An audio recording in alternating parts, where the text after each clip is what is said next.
Welcome everyone to this AMA session of Dusk Network on Monday, the 6th of July 2022, with none other than our resident host Emanuele Francioni.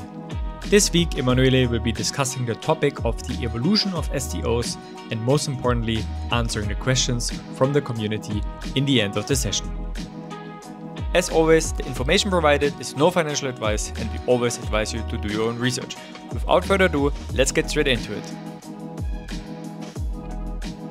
All right, so let's start with the discussion today. So hello everyone to the Dusk Community Forum discussion with Emanuele.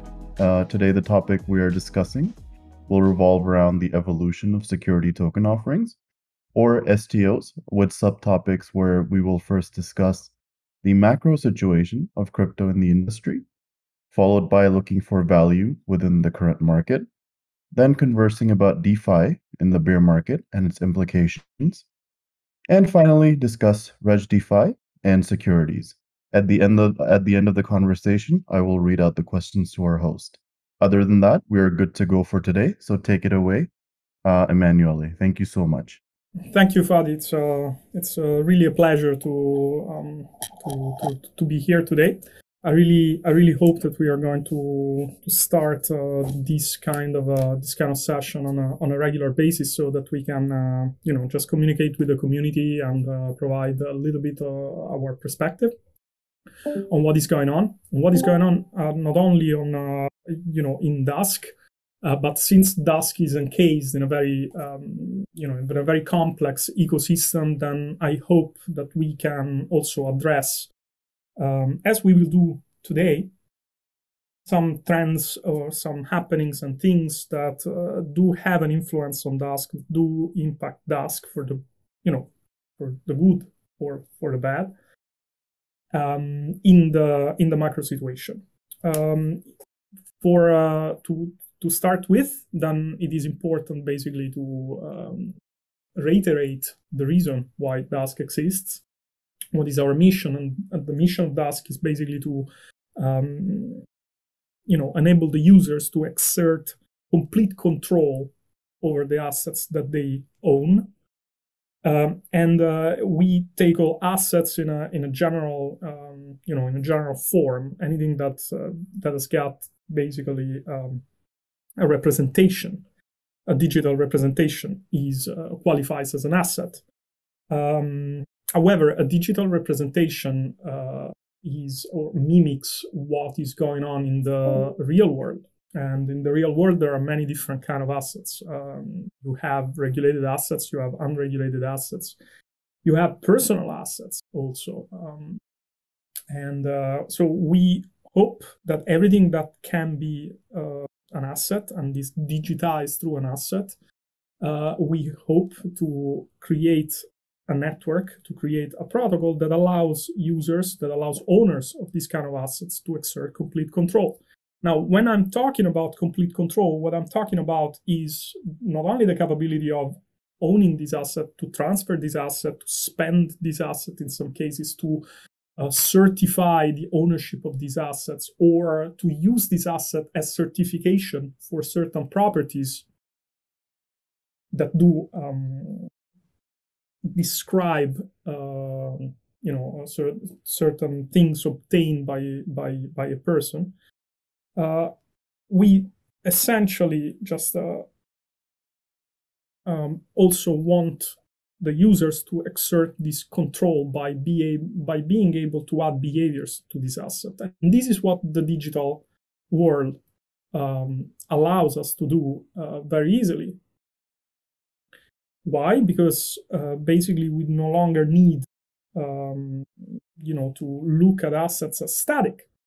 When you own a certain particular asset in the real world, then that asset is what it is. If I own let's say equity, that gives me the possibility of treating this equity within the boundaries of the regulations of equities, of securities, for example. However, if I have a digital representation of that equity, and if I actually digitize that equity, so that equity is issued in a digital form to begin with, and what I can do, what I can think of doing, is to add behavior to it, is to program it. This was the great novelty that has been brought to life with smart contracts, for example. And this is something that we can do only in a decentralized form. Why? Because if we have a centralized form, if there is a trusted third party that acts as custodian of digital assets, this custodian basically need to be need to know what is happening on this asset in order to, allow or not certain particular operations. And whereas in a decentralized environment, and this is why we are using blockchain, by the way, it's not for utility tokens or any other things or security.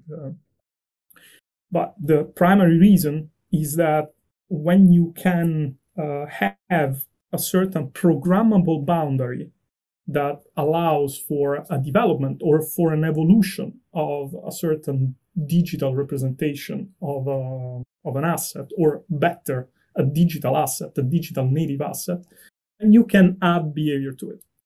And adding behavior to it means that we finally have the capability to evolve these assets beyond what was possible when these assets were, owned by us, but somebody else had got custody over it, or somebody else had to just act upon our request on this kind of digital assets. And this is, the great novelty of smart contracts. And of course, Dusk is focused on bringing these smart contracts, or the capability of doing exactly the same thing that are now possible with utility tokens, with regulated assets. So if we look at the market right now, at the evolution of the so-called STOs, for STOs I mean security token offering, then I still don't see much of this proposition that is brought forward by anybody. Basically, what I see around more and more is a lot of different companies that are trying, or a lot of different organizations that are even trying, to create a protocol that is capable of digitizing assets. But the problem with this digitization is that they take the short road, they take the easy way. And by taking the easy way, they still have custodians, right? They still have brokers that are capable to, that need to be rendered capable of, of performing certain operations. And these operations normally have got to do with privacy, and have got to do with transferability of these securities. So we see a trend within the security market, or the security token sector within blockchain. We see a trend of many different centralized entities, even in some cases regulated entities, that are trying to hop on board of the blockchain representation, or the blockchain-based representation of digital assets, in order to digitize securities. And I think that this completely misses the point.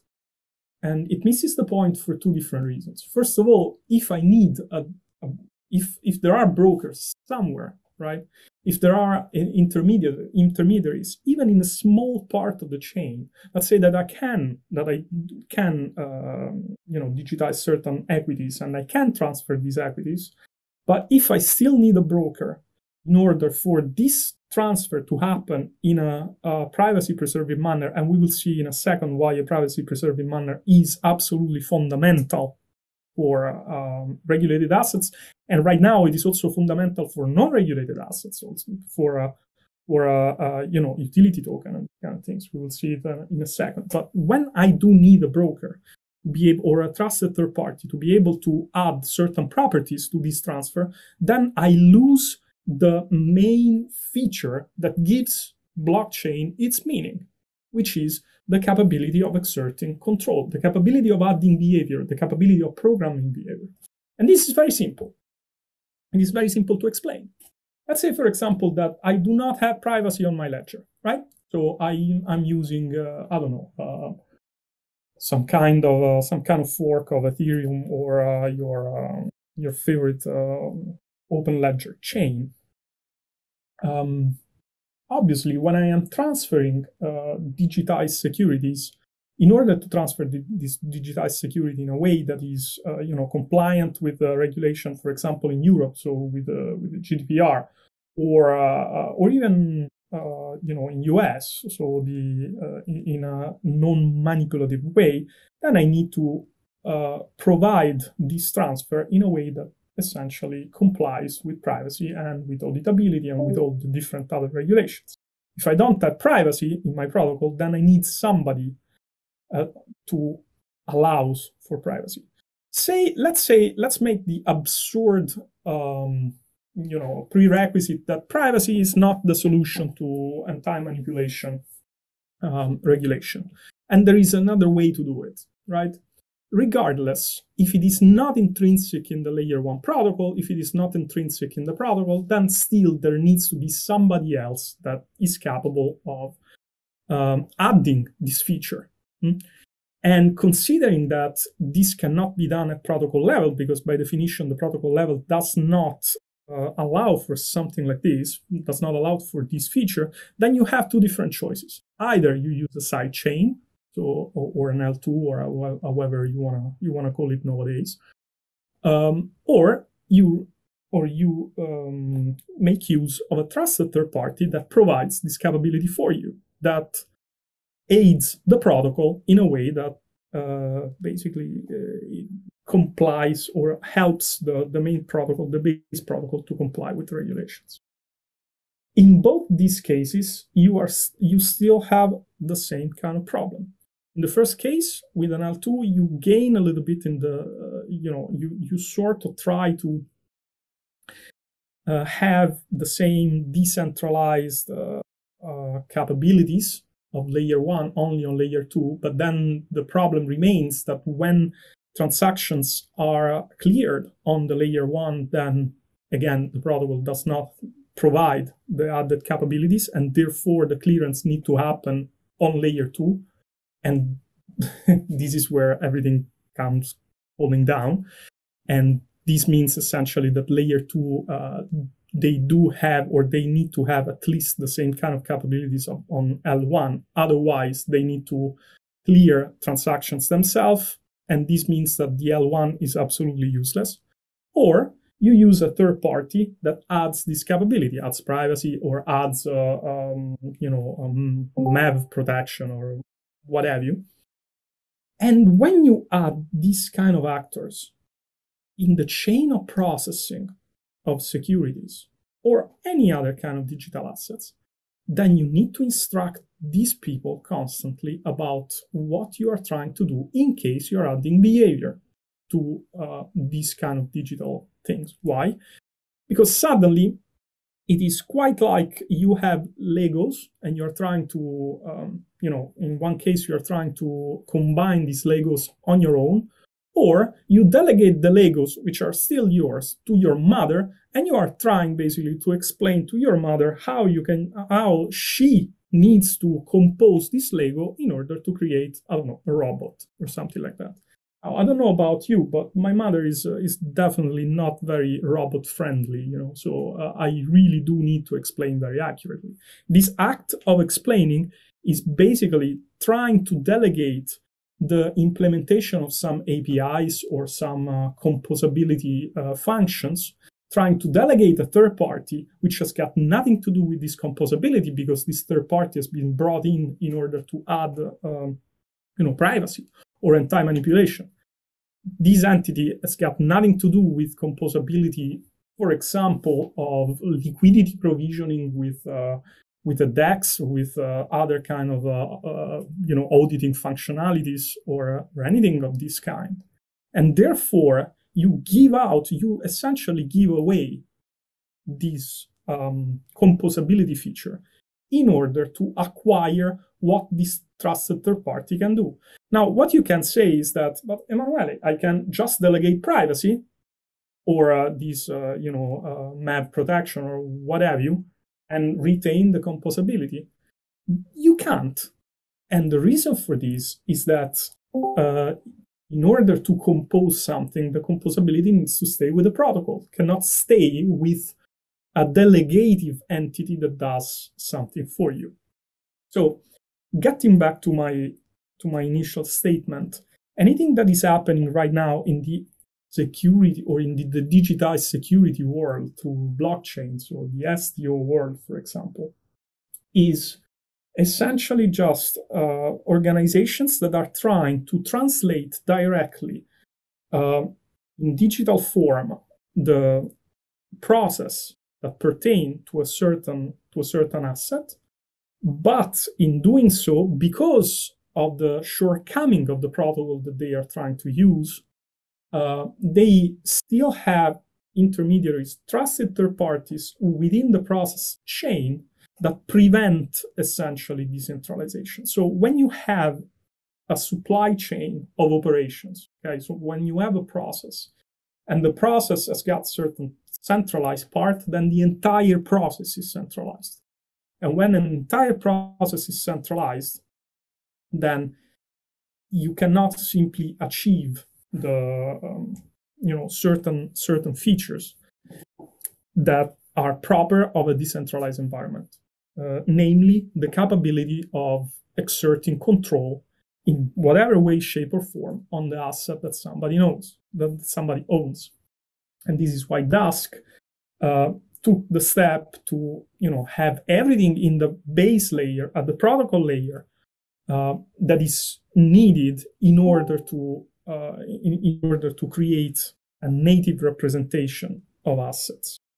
Because that way there is no limit to what kind of behavior we can add in the context and respecting the regulations.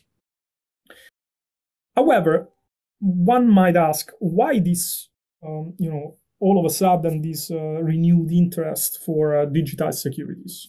Well, in our case, it's not really a renewed interest because we have been we've been at it since 2018, so it's certainly not something new. However, these also for other kind of actors that are moving in the current market, the current macroeconomic system and what is happening in the crypto sphere in particular represents an unmissable opportunity. And an unmissable opportunity because at the moment we see an insurgence of failures within trusted organizations that moved inside of the crypto market, that moved within the crypto sector to remain solvent.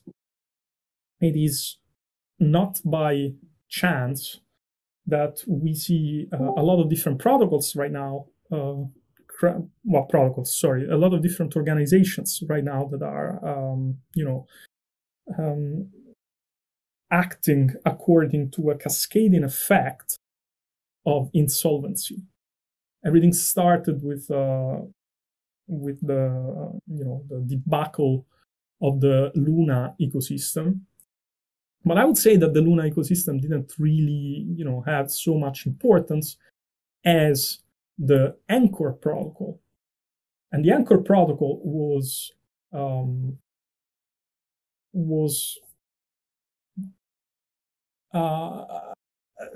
widely regarded as a safe haven for a lot of different organizations that try to take advantage of the yield of the 19%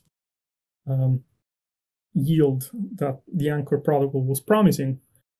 And because of that, then we saw as soon as Luna came crashing down and Anchor, also fell through just as badly. We saw many different organizations that acted irresponsibly by leveraging sometimes 10 times, sometimes even 100 times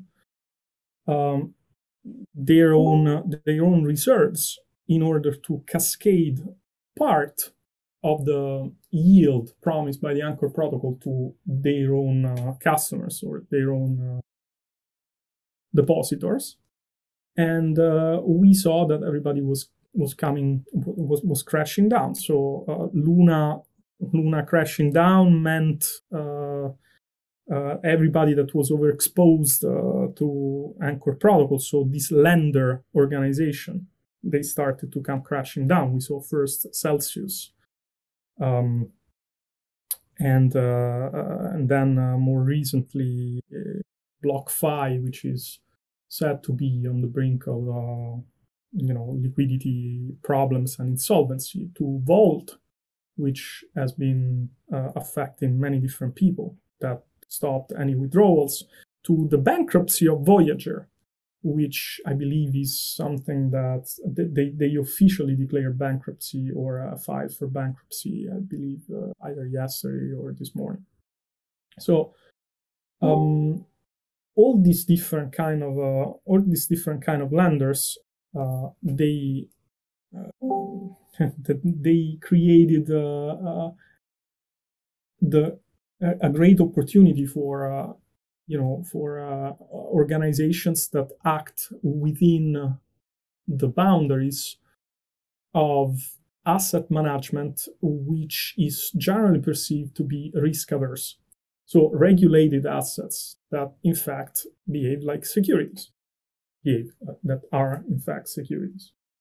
Of course, the fall of crypto lenders has another deeper problem or another deeper consideration within, which is the insolvency of one of the major VC, 3 Arrow Capital, which apparently borrowed a lot of these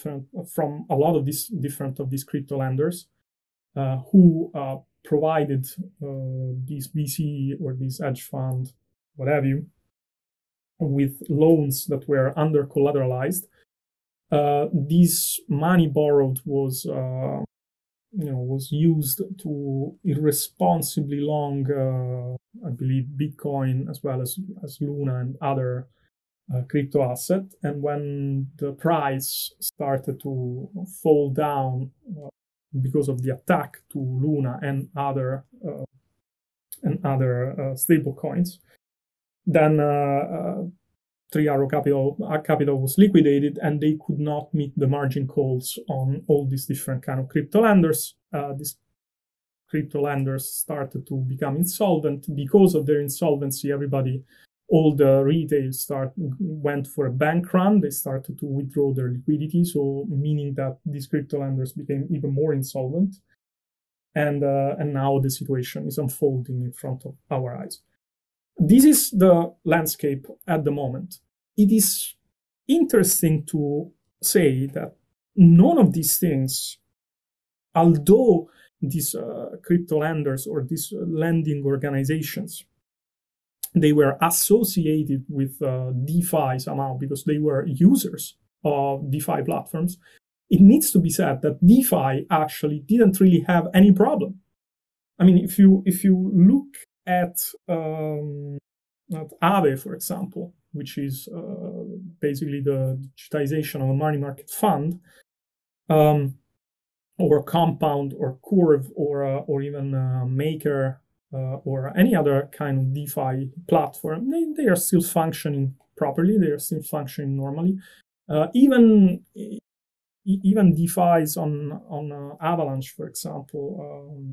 Lately, I've been experimenting a little bit with Yeti Finance, which allows for a leveraged stablecoin proposition, and everything is still functioning properly. Users are capable of withdrawing their money because they can, in the confines of utility tokens, they can exert control over their own tokens, over their own digital assets. They can withdraw. There is nobody that can stop them, provided that the smart contract is implemented properly and is structured properly. Of course, there is always the risk of hacks and security mismanagement, the rest of the stuff. But in the end, what we saw is that those that engaged in the same shady practice of 2008 financial crisis, they essentially distorted the crypto world to create the same kind of foundation that crumbled down in 2008. So they used assets not really in a decentralized way, but they offered centralized services on top of these kind of assets. And this is also the reason why we are in this mess right now. So what does this mean for the security world? Well, it means that we see the rise of digitized securities or proponents of digitized securities, because these digitized securities have much stricter laws, and they provide at least, if not the opportunity, at least the illusion that assets could be redeemed for the security that they represent. So it provides basically at least a claim toward a certain organization, something that those that deposited their money on Vault, on Celsius, on Voyager, they don't have, because they don't really have a claim on anything because of the nature of utility tokens that don't really represent ownership of any kind. So the abstract value there is completely lost. Still, so although there is a renewed interest in securities and in regulations, as in regulating utility tokens as well, or regulating crypto, the crypto world, also outside of the traditional finance, for all these renewed interest, we see the same kind of proposition being put forward over and over again, like it was 2017 or 2018. The capability of taking equities, or the capability of getting stocks, the capability of getting any kind of very easy to digitize securities, digitizing this security, and then put them inside of a walled garden of trusted third parties that need to provide some kind of compliance, or to make sure that these assets are complying with the current regulations. Nothing really changed from the 90s in that sense, because it doesn't really allow the users or allow the owners to exert complete control over this asset, which means essentially to be the self-custodian of these assets, which is what we are working on, and what we are working on not only from the protocol perspective, but also on the regulatory perspective. Ryan has been doing an excellent job in digging and in researching, together with Jelle and together with the business development department, all the different regulations that are maturing right now around securities, but also around other kind of digital assets that are emerging digital assets like crypto, in particular stable coins, and regulations around travel rules and everything else. So for what concern these kind of regulations, there are a couple of points that I want to talk about, and before addressing any kind of questions that the community might have, which have got to do with the recent regulations or the recent proposals, and that have been discussed within the EU. Why am I looking at the EU and I am constantly talking about the EU? Well, simply because Dusk is very active in the European market, of course, and also because Europe has got some of the strictest regulations. So complying to these regulations, then it makes sense, because it means that it's going to be much easier to expand the protocol, to expand the reach of the organization beyond Europe than doing it the other way around. So essentially, MiCA, which is the sweeping crypto regulations that, according to everyone, will profoundly impact capability of doing business within crypto in Europe.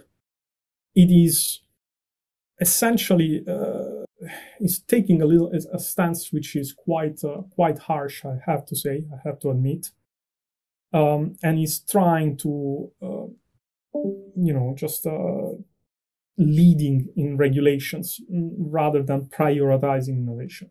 It's not exactly true. This is the vision about many different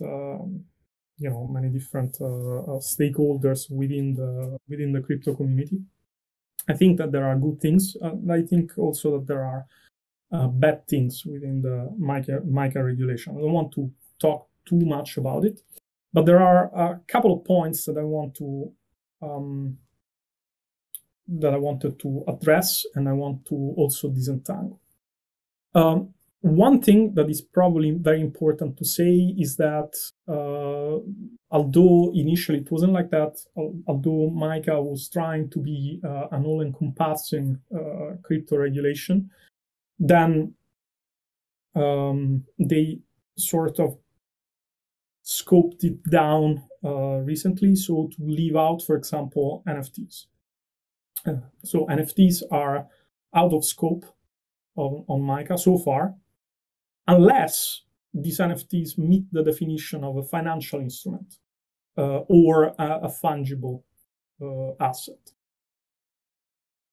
What does this mean? It means that if NFTs are a representation or a digital representation, well, not really a digital representation, but a digitized art, for example, that cannot be regulated in the same way as a financial instrument, of course. So we already see some differences between NFTs, which from an implementation perspective, they are probably, most likely, they are implemented in the same way. But from a regulatory perspective, there is already a difference between art and financial instrument. And the art is not regulated. And the financial instrument, it depends on what kind of financial instrument we are talking about. Decentralized finance is out of scope. Differently than the general perception, MiCA was always focusing on centralized intermediaries rather than decentralized platforms. And I believe that this is actually very interesting and very important. The implementation of the travel rule, for example, is something that pertains to centralized exchanges or centralized service provider that right now are compelled to comply with the anti-money laundering regulations. And in order to do that, then they need to perform certain actions that are going to be very harsh for any kind of open ledger, because they need to address the identity of somebody using a wallet, for example, the so-called self-hosted wallet, in order for the centralized platform to interoperate with such wallets. And other two interesting aspects, which I want to touch upon briefly, is the fact that although the European Parliament ended up not banning proof of work blockchain, it is true that they, in fact, added some clause inside of the MiCA. In particular, within 2 years, the Commission must report on mandatory minimum sustainability standards for consensus mechanism. This is a very, very strangely worded sentence that basically suggests that certain thresholds are going to be put in place in order to judge whether a consensus mechanism is sustainable or not, according to whatever kind of KPIs for sustainability that the Commission will come up with. Most likely, they will be energy related. And the other thing, which is probably the one that is the most problematic for public ledgers, has got to do with MEV, which stands for minor extractable value or maximum extractable value, where minors don't really make sense. So the BIS bulletin published its own view on minor extractable value. So for those of you that don't know what MEV is, it is the practice of certain miners or certain transaction seekers to rearrange transactions inside of a mempool. The mempool is that entity that collects unconfirmed transactions and in order to create blocks. And MEV is a practice of these entities to extract value. For example, if I see that there is a transaction that is selling an asset and is modifying the price of this asset because the sale is significant, then I can take advantage of that by slipping my own transaction over it, by shorting, for example, that same asset within the same block.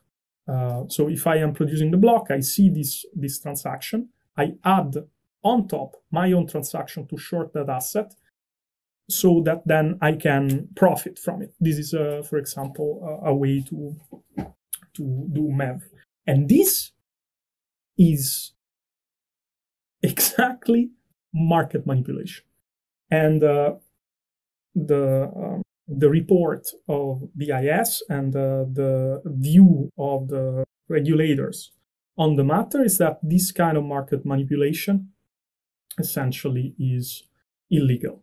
It is definitely illegal on traditional finance, on regulated assets, which is the reason why I have been preaching since 2018 that you need privacy, because with privacy in place, you really cannot you cannot extract value that way, because all transactions look alike to you.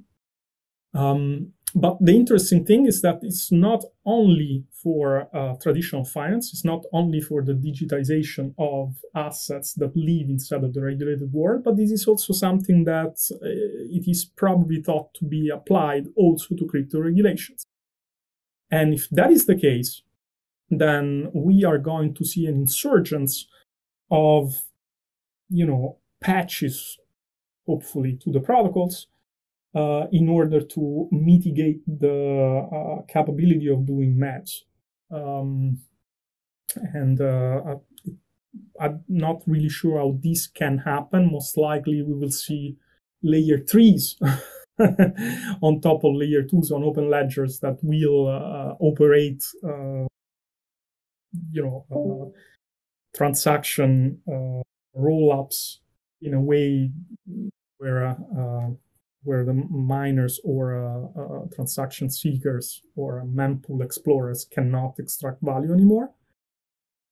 But in the end, everything points to the fact that the lack of privacy at layer 1 is a huge, huge oversight from a lot of the leading blockchain today. It is, I believe that this opinion on MABs is very important. It is something that will become part of the European regulations, and it will make it even harder for the current incumbent protocols to comply to. All right, I think this kind of finishes the monologue part of this discussion. All right. Thank you so much, Emanuele. That was a pleasure to hear from your outlook and your perspective on the evolution of STOs. It was indeed thought-provoking. So, all right, guys, we are now moving into the Q&A part of the program. So I will be reading out the questions to Emanuele pertaining to the topic. So far, I only see 3 questions. Anything deviating from the topic itself, I'll probably not read it out due to the focus of the topic at hand. So, Emanuele, the first question was asked by Pistorius, and his question was, back in the day, around 2019, it was announced that some partners were ready and waiting to launch STOs on the Dusk mainnet, and this was projected to start in 2020. This, of course, has not occurred, but are these partners still interested in Dusk and still waiting for Dusk mainnet? Are there any organizations, of course you can redact the names, Dusk is currently working with that are waiting to use Dusk Tech? That is the question. I will start with the last question. So are there any organization Dusk is currently working that are waiting to use Dusk Tech? Absolutely, yes. These organizations, well, obviously along with the time that we have been refining a little bit our vision. Our vision today is largely the daughter of the visions that we had when we started Dusk. But back then we had to, try to address a lot of different technical problems in order to implement what we had in mind. Right now, from a technology perspective, the entirety of the landscape has been clarified. The implementation is ongoing, and we are not going to deviate from that. This means that from the initial vision or the initial evaluation that we had of the space, then we evolved that too, and we refined this vision together with our with the organizations that we are working with. What kind of organizations are we working with right now? Are they still those in 2019, 2020? Some of them they are. Some of them they are not anymore. And those that are essentially no longer part of our plans, it's not that they abandoned us or we abandoned them, but we simply saw that they weren't really interesting for commencing the vision that we have in mind at the moment. This vision has got lesser to do compared to 2019 and 2020. It has got lesser to do with tokenizing certain particular assets. So, for example, at the very beginning, we were thinking a lot about real estate, because real estate is quite simple. It can be fractionalized, and it is well established. There is a lot of information. So implementing that and translating that into a digital representation is easier. However, for that particular road or leadway or trajectory, or whatever you want to call it, then we initially focused on the asset themselves and the asset providers, so the issuers themselves. And this meant that this kind of institutions, organizations, these kind of issuers, they were more interested in the economic side of crypto. Back then, their interest in it was to attract capital from crypto retail, for example, or crypto investors or crypto savvy users, in order to acquire liquidity from both the traditional world and the crypto world. This was something that back then was acceptable to us, but right now the vision evolved a lot from it, so that we are now working closer with organizations that in fact are not issuers per se, but they are institutions that do take a certain particular spot in the process that have got to do with securities. So we are talking about security depository. We are talking about certain particular brokers, even providers like ETF providers, and these kind of organizations. So we are more interested in the process of creating these kind of assets, and in allowing for the self-custodianship of these kind of assets and the capability of creating them in a native way, rather than this or that asset for which liquidity must be provided. So, if you will, I started this entire conversation about the STOs.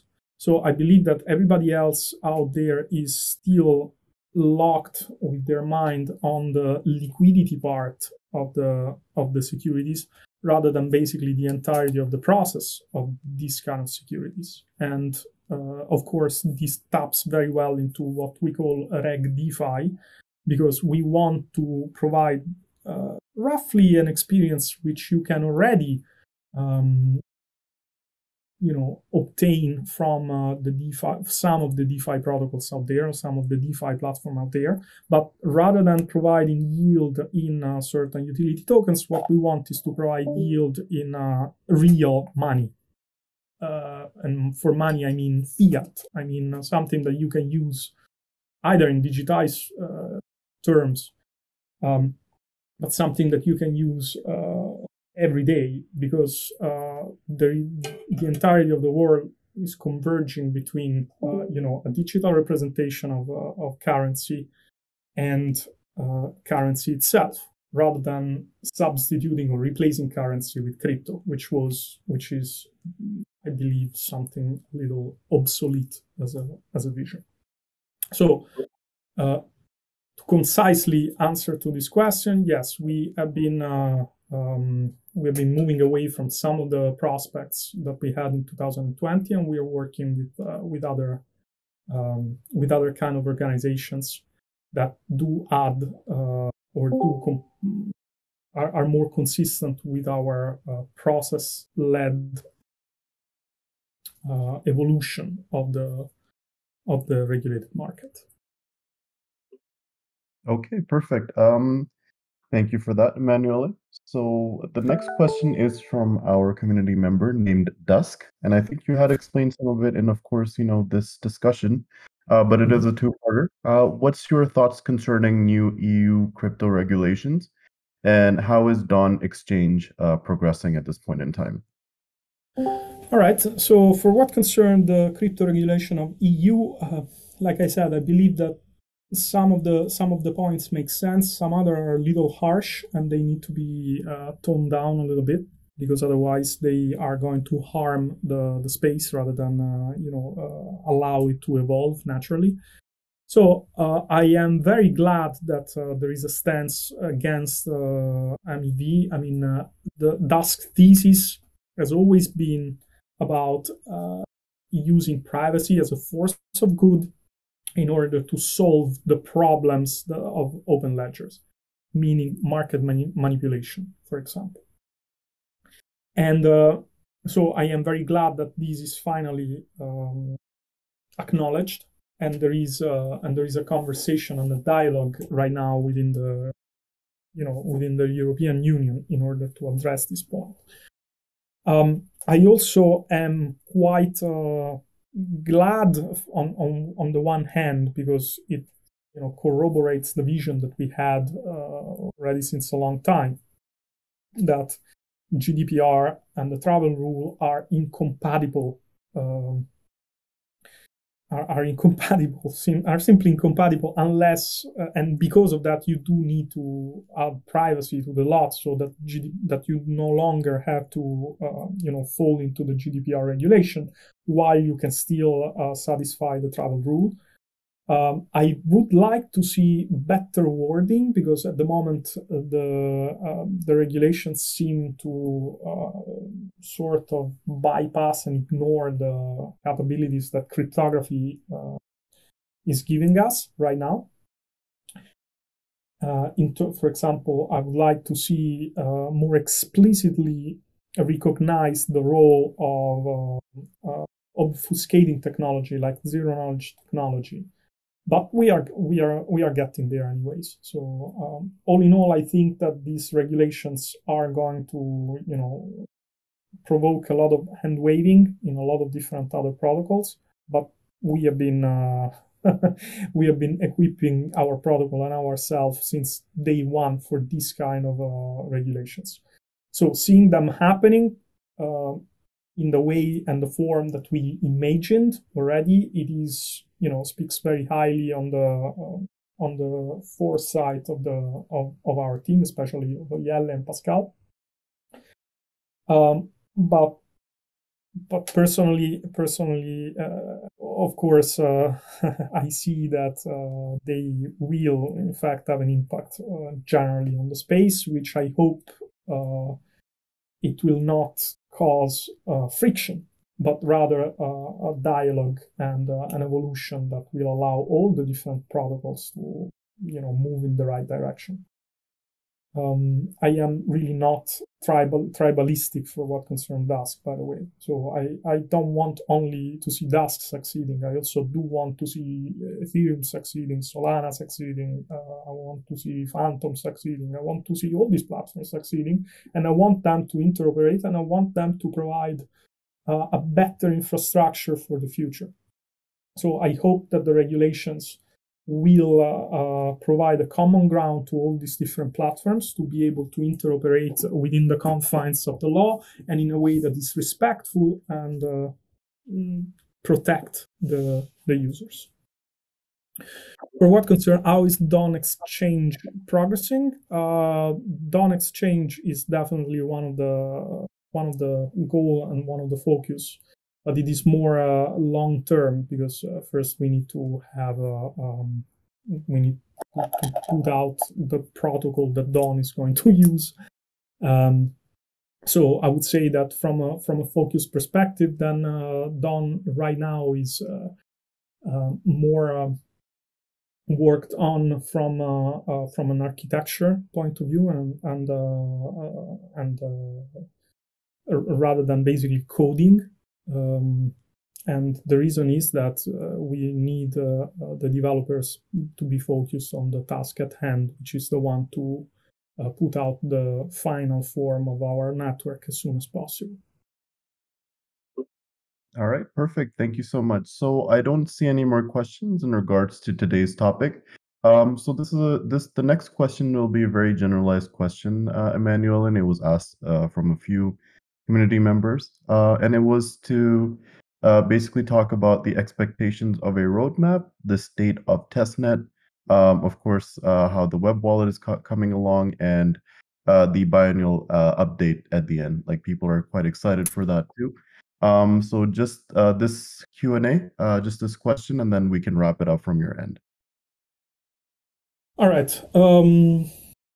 Okay, so from the roadmap perspective, first of all, I need to apologize to everybody in the community, because I've been meaning to share a roadmap since quite a significant amount of time already. I thought that I was capable of doing it. That by now I would have done it already. However, because of because of all the different things that are happening at the protocol level and all the technical challenges that we have been facing and solving along the way, then it was quite difficult to come up with something which I wouldn't have to change every few days to keep it in line. So at the moment, what I have been working together with everybody else at Dusk is essentially to create quite an eagle-eye view on milestones that are coming and that we are going to put out. These milestones are going to be quite all-encompassing of the vision that we have for that particular milestone and the technology that allows for that milestone to be satisfied. There has been quite some internal talk about how to nicely scope this milestone in order for them to provide very concrete progress. We need to they are going to be shared with the community soon enough. The biannual report is there is absolutely no